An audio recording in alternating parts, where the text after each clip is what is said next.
Hello YouTubers and YouTubies, NorthCoastT here. Today we're working on a 2017 Chevy Express.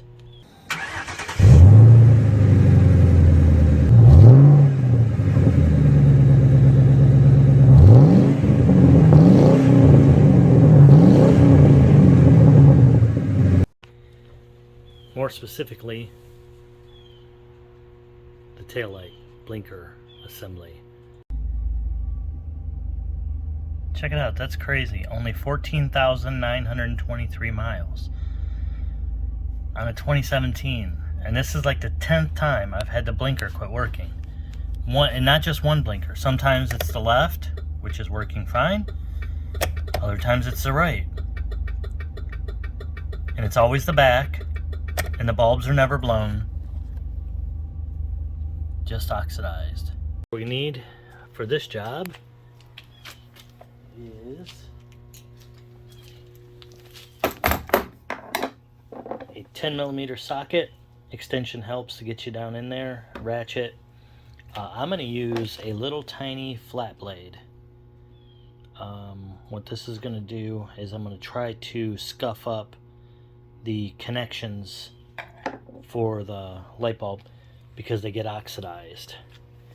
And then we're going to use the 3157 bulb. Long life doesn't matter. Every time I go to replace them, they're not blown out, they just quit working. Sometimes if you smack it, it'll work for a day, but then it quits again. And I'm going to try putting on some dielectric grease, and hopefully that'll stop the oxidation on the connectors. So let's get to it.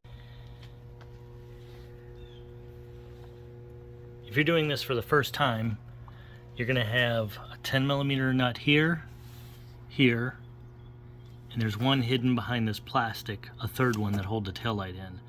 But unfortunately, GM has decided you need to take off this one and this one first. Take this piece off. It's these two bolts and then clips, but I just kind of peel it back. The last time I've replaced it, all I did was reinstall this nut and this nut. I left that third one back here off. So now I don't have to take this off anymore. I can just pull out those two because I'm in here enough. So let me show you what that looks like when they're out.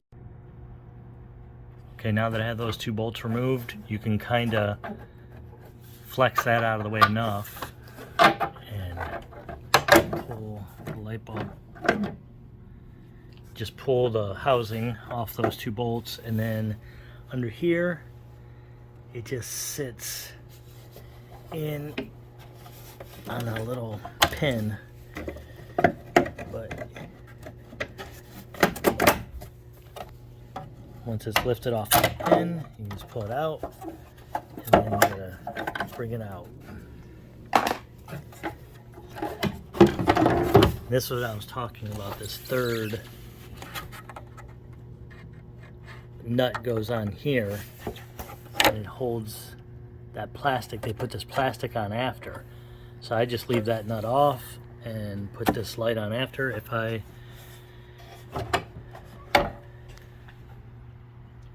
I would suggest, if you're doing this, you'll probably be doing it again, so just leave that one off. It makes it much easier to gain access. And then you have access. Now from the factory, this one had 3157 bulbs in the reverse light. I already stole them and put them into the brake light. So I don't know why they came with 3157. This only needs a 3057, which is only one single filament, and this is a double filament. But for whatever reason they had them in there, so I stole them already. And like I said, I've already replaced them again with new ones, and they're out again. So here's the bulb. It's kind of hard to see, but it's a little darkened, but it's got both the filaments are still good, and it just doesn't work. So try the new ones, but this time with dielectric grease. And that darkened, a lot of times they will be blown if they're dark like that, but not in this case. Both filaments are still there. So what I did is I took my little screwdriver and I stuck it down inside there, and I scratched up the connections because they get oxidized. That's the only problem I've found so far. I've had it happen on a Hyundai and this van over and over on this van. The Hyundai was just once, but this van has just been over and over. So let's try a new bulb, see what happens. With dielectric grease in place, light bulb now works. Just make sure when you're putting the light back in that the wires stay tucked behind the light. And you line up. I usually set mine on the pin here on the bottom. It sits in that hole there, that pin there. And then you try to line up the other tabs. Takes all of about 10 minutes. Hope you found this video helpful. Please give it a like. And thank you, and hope you have a great day.